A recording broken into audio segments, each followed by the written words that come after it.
네, 안녕하십니까. A 플러스 학점을 위한 사회에서 A 플러스 학점을 위한 대학 글쓰기 자소서 두 번째 편입니다. 우리는 지난 시간에 자소서에 대한 판단 기준, 기업의 요구 사항, 어떤 식을 고려해야 되는지, 어떤 것들을 고려해야 하는지에 대해서 알아봤습니다. 오늘의 내용은 지난 시간과 연계해서 각각의 질문에 대해서 어떠한 작성을 해야 되는지, 각각 어필 포인트는 어떻게 해야 되는지, 그 다음에 자기소개에서 문장을 구성할 때는 어떤 식으로 할 수 있는지에 대한 실습을 한번 시도해 보도록 하겠습니다. 자, 주요 질문입니다. 첫 번째, 자기소개입니다. 자기소개는 면접 멘트로 쓸 수 있고 글로 써도 자기소개, 제일 처음에 나타나게 되는 거죠. 성장 배경 자체를 자기소개로 접근을 하시는 것도 나쁘지 않습니다. 여기서 고려하셔야 될 건 첫 번째, 오레오 맵에 대한 그 측면을 한번 생각해 보시면 되겠습니다. 첫 번째, 두 가지씩 의견입니다. 핵심 헤드라인을 만드실 필요가 있습니다. 어색하죠. 예를 들어서 뭐 한번 구체적인 측면에서 포인트를 제가 좀 예시는 조금 이따 들어드리겠지만 기본적으로 여러분을 어필할 수 있는 캐치프레이즈가 두 가지씩 형태로 나와야 되는 겁니다. 예를 들어서 한번 제 소개를 해보도록 하겠습니다. 안녕하십니까. 최고의 현실을 학생들에게 지원하는 최현민입니다. 이게 보통 제가 자기소개를 할 때 첫 문장으로 쓰는 부분입니다. 이건 제 신념과 목표와 경험을 포함한 문장이죠. 최고의 현실을 학생들에게 만들어주는 최현민입니다. 그럼 이 얘기는 캐치프레이즈입니다. 내가 상대에게 나를 기억시키게 하는 문장인 거죠. 그럼 그 다음에 뭐가 나오겠습니까? 어떻게 학생들에게 최고의 현실을 지원했는지에 대한 내용이 들어가 있어야겠죠. 그 사례가 들어가 있어야 될 겁니다. 그게 구체적으로 시점이나 명칭이나 근거로서 아까 말했던 이력서에 나 있는 소스로서 같이 들어가 있고 그렇게 앞으로도 여기서 학생들을 지원하는 최고의 현실을 만들어 가겠습니다. 뭐 이런 식으로 마무리가 되겠죠. 이게 보통 자기소개. 어떻게 보면 광고판이라고 생각해 주시는 게 좋아요. 가끔씩 제가 조금 부정적으로 보는 게 뭐냐면 자소서를 쓸 때 자연스러운 스토리텔링으로 이야기를 에세이처럼 쓰시는 분들이 계세요. 여러분, 저는 그걸 그렇게 선호하진 않아요. 평가할 때. 왜냐하면 이건 목적이 분명한 글이거든요. 자소서는 내 에세이, 내 경험을 말하는 글이 아니라 지금 아주 짧은 시간에 평가자에게 나라는 사람을 어필해야 되는 글이에요.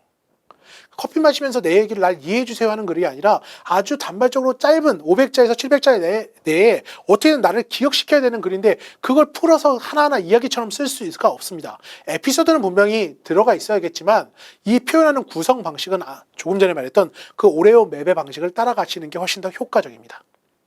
그래서 자기소개서는 그 구조로 가실 필요가 있습니다. 전체 두 가지식으로 캐치프레이를 만들고 거기에 대한 에피소드를 만드시고 그 에피소드가 거기서 끝나는 게 아니죠. 에피소드가 나왔어요. 그게 어떤 식으로 이 회사에서 적용될 수 있을지 가능성과 연결이 되셔야 되고 마지막 정리하는 문장. 이게 바로 자소서, 자기 자소서에서 자기소개라는 측면을 작성하셔야 되는 방법입니다. 자, 두 번째는 지원 동기입니다.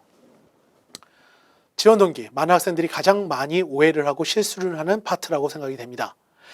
자, 여기도 넣고 저기도 넣다 보니까 여러분들은 대부분 그냥 이 분야에 대한 관심을 적는 게 지원 동기입니다. 100이면 99명 정도는 내가 이 업무에 왜 관심이 많은지 혹은 어떻게 이걸 해왔는지를 적습니다.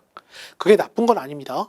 하지만 여러분들이 차별화된 내용을 하기 위해서는 직무와 더불어 왜 이 회사인가가 그 글에 드러나 있어야 됩니다. 왜 이 회사인가? 네, 이걸 너무 뻔하게 쓰시면 안 돼요. 그게 뭐냐면, 가끔씩 건축 쪽에서 이제 예를 들어서 어떤 학생들이 글을 쓸 때 작년에 뭐 업계 1위였고, 이게 이유가 되지 않아요, 여러분. 어디 기사나 이런 데서 짜집기에 온 어떤 이게 뭐 상을 받았고, 어디 업계 1위고, 이거랑 이 회사를 선택한 이유가 와닿지가 않습니다. 이건 당신의 개인적인 경험이라든가 이런 것들이 훨씬 더 와닿게 되는 거죠. 예를 들어서 만약 제가 제안을 한번 해볼게요. 어떤 친구가 스튜어디스를 지원하려고 합니다. 그런데 대한항공을 지원한다고 했을 때 업계 1위고 뭐 했고 이래서 지원을 하는 것과 제가 작년에 어디 여행을 갔을 때 대한항공 서비스를 뭘 받았을 때 그만큼 좋은 점과 이런 점들 때문에 이 회사에 대한 인식을 갖고 준비를 해왔습니다는 입장이 다른 거예요. 어느 쪽이 더 로열티가 있어 보이냐 이런 거죠. 아까 말했던 회사에 대한 애착과 충성도. 그렇기 때문에 지원 동기라는 건 개인적인 경험일수록 좋고 거기에 대한 정보와 분석이 같이 들어가 있을수록 의미가 있게 된다는 겁니다. 이걸 단순히 내가 이 일을 하고 싶어서 여기 왔어요. 너 말고도 이 일을 하고 싶어서 지원한 사람들은 많습니다. 이쪽에 지원 동기라는 건 당신이 왜 이 회사인지, 일에 대한 측면뿐만 아니라 왜 수많은 항공사 중에 대한항공인지 혹은 수많은 다른 회사 중에 여긴지에 대한 이유를 쓰는 란이 바로 지원 동기고, 그래야 차별화된 내용으로서 의미가 있게 됩니다. 자, 세 번째는 극복 사례입니다. 어려웠던 일에 대한 극복을 쓰라는 케이스가 꽤 많습니다. 이 측면이 인성에 대한 에피소드를 나타내는 경우가 많은데요. 이 측면 한번 그냥 이렇게 생각해 주시면 돼요.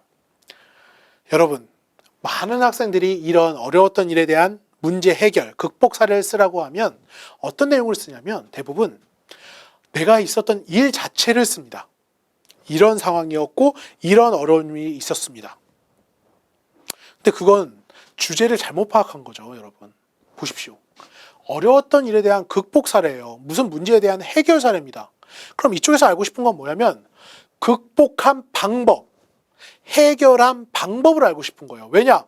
여러분이 앞으로 이 회사에 들어왔을 때 동일하거나 유사한 어떠한 어려운 일이 생겼을 때, 그러한 유사한 문제가 생겼을 때 어떠한 방법으로서 이걸 해결해야 되는지를 파악하고 싶거든요.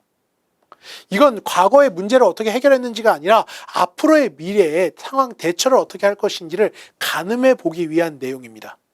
그렇기 때문에 어려웠던 일을 이만큼 쓰시고 열심히 해서 이 문제를 해결했다, 타인에 의해서 이 문제를 해결했다, 이런 사례는 좋은 사례가 아닌 거죠.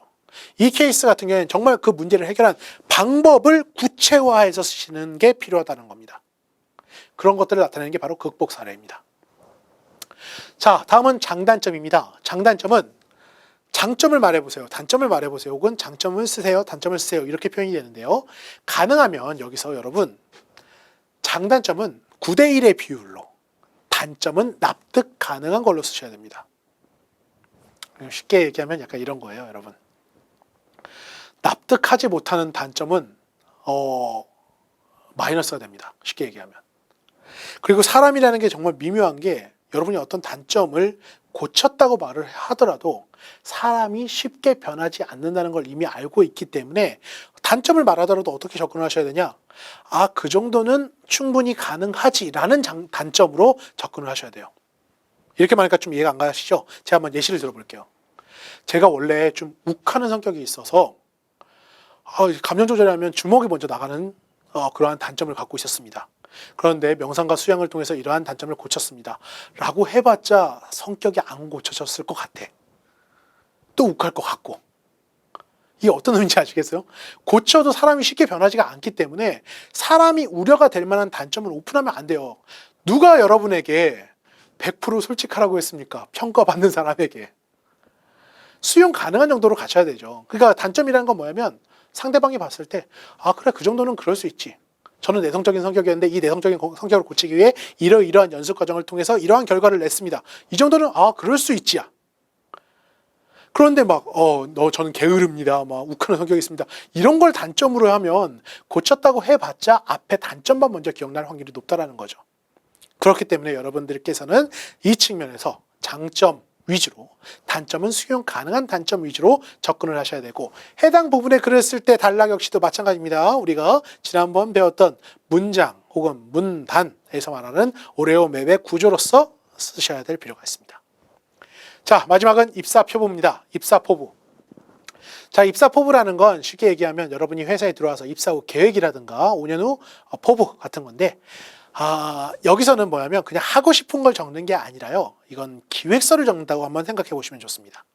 그러니까 미래의 이야기가 아니라 이 회사의 사장이 되고 싶습니다, 뭘 하고 싶습니다, 이런 게 아니라 5년 이내에 입사 후, 그러니까 입사 후 5년 후에 이룰 수 있는, 개인이 성취할 수 있는 미래 계획을 의미하는 게 입사포부입니다. 그게 구체화되면 구체화될수록 더 좋겠죠.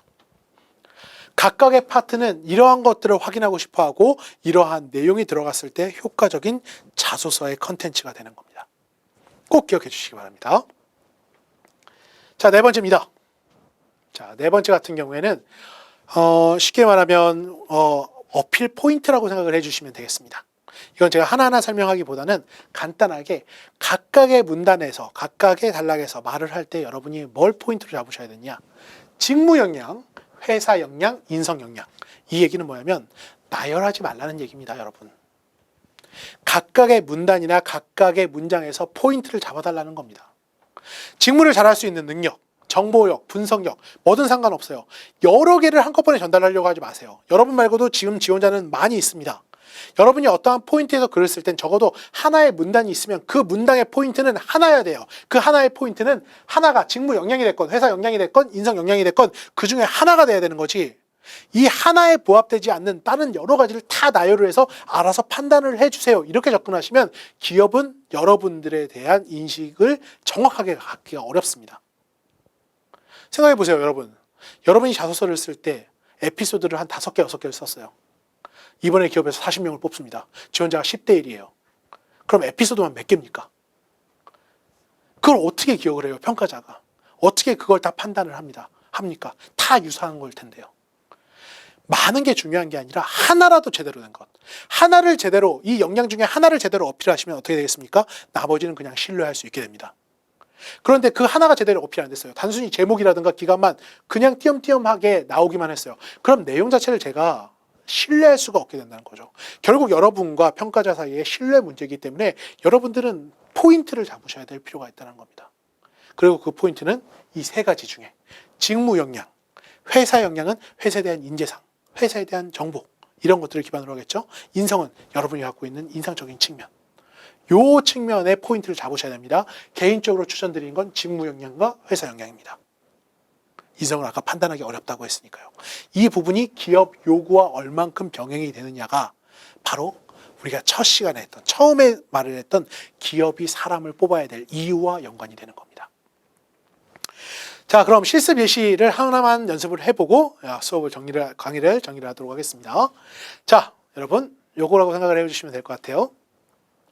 제가 아까 자기소개할 때 예시를 어떻게 들었습니까?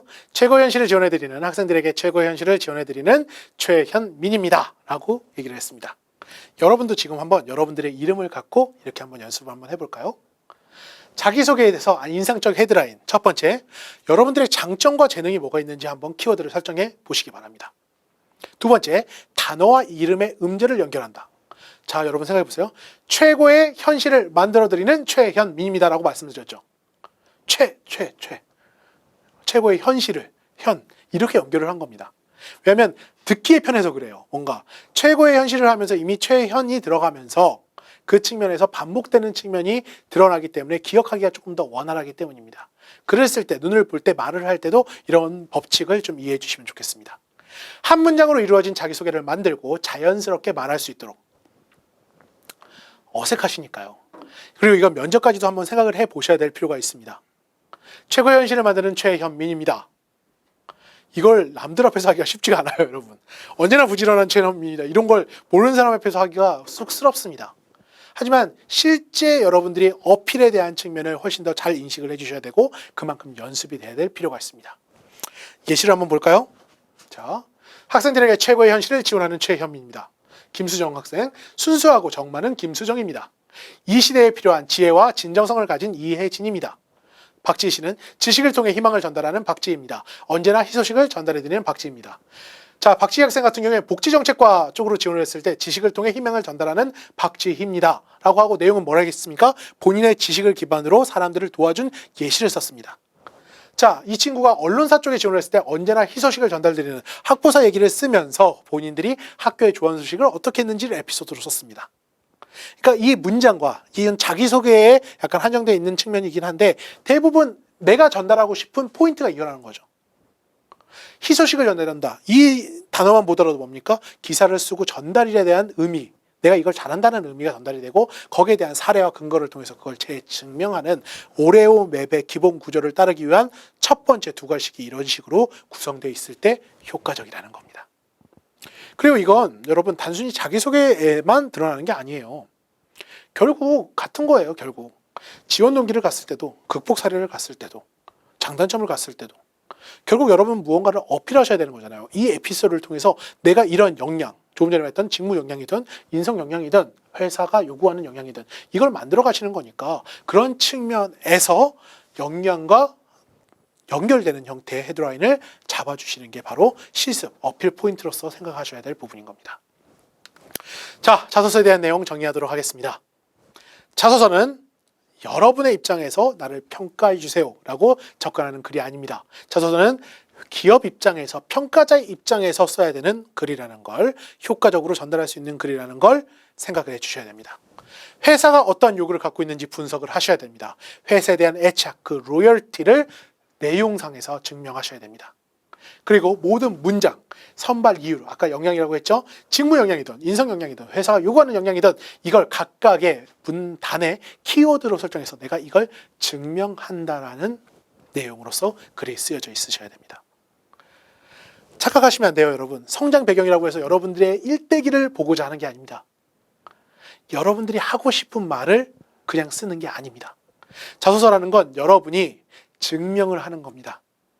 회사의 입장을 고려하고 회사가 요구하는 걸 바탕으로 내 경험과 근거를 기반으로 회사의 애착을 증명하는 컨텐츠를 그쪽에서 보기 편하게 효율적으로 작성하는 게 자소서라는 걸 꼭 기억해 주시기 바랍니다.